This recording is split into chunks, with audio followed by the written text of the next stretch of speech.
Today, as we wander through this morning's text, I venture to say that there are two types of people here this morning.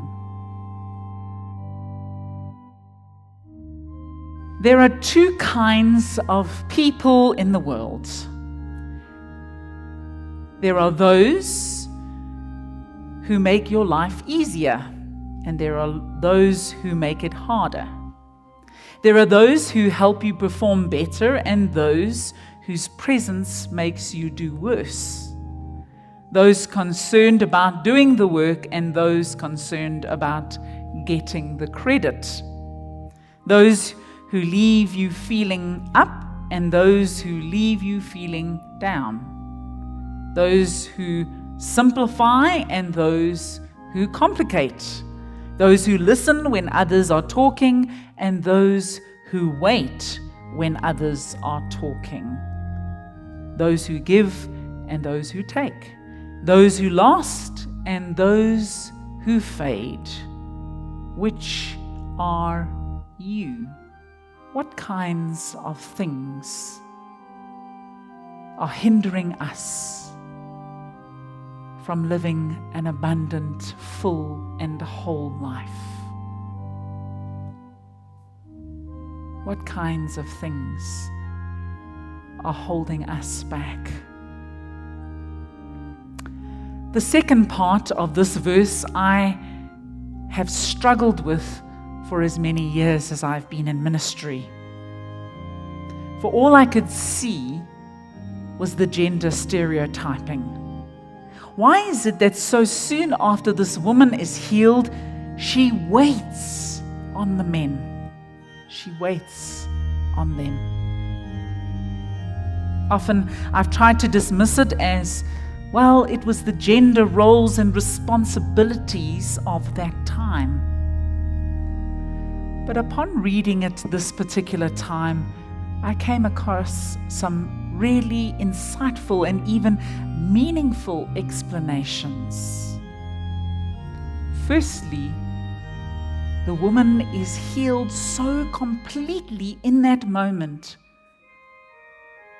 that she is able to get up and to serve.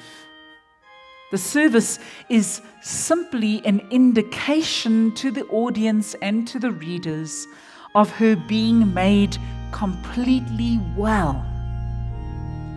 That there are no lingering after effects. That there's no need for her to continue to take it slow as she re-enters her life. She has been completely restored because that's who Jesus is. Secondly, the word that is used in the original text is diakonia, which in the English we have the word deacon, talking about service. This word is used several times in the Gospel of Mark, and it has already been used before this account that we have today.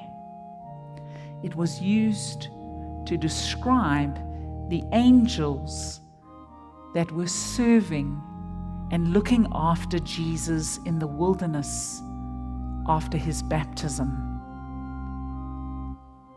A word used to describe the action of the angels ministering to Jesus in the wilderness. Is Mark comparing her service, her waiting on them, as a holy and angelic act, something that is above an earthly thing? Pretty high regard for this woman's actions. The other occasion that this particular word is used was when Jesus, later on in the gospel, is talking to his disciples that he has not come to be served, but that he has come to serve.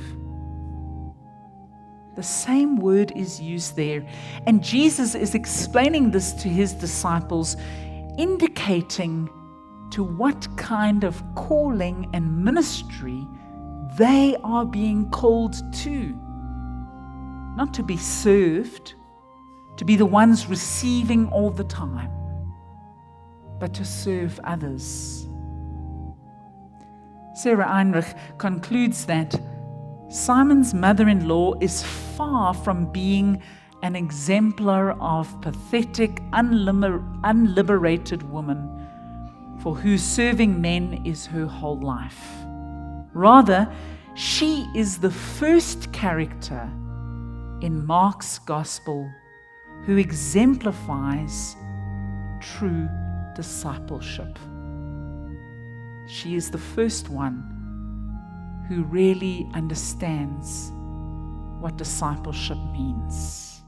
There are two kinds of people. Today, there are two kinds of people in this service of worship and online. We tend to move between these two depending on what's happening in our lives.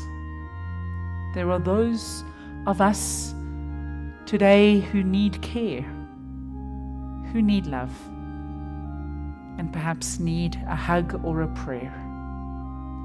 And then there are those of us today who are well and who need a commission, a calling, a service, and want to do something for others. Jesus restores us that we might be in the business of serving and restoring others. Jesus restores us that we might be in the business of restoring and loving others. Let us serve one another. Amen.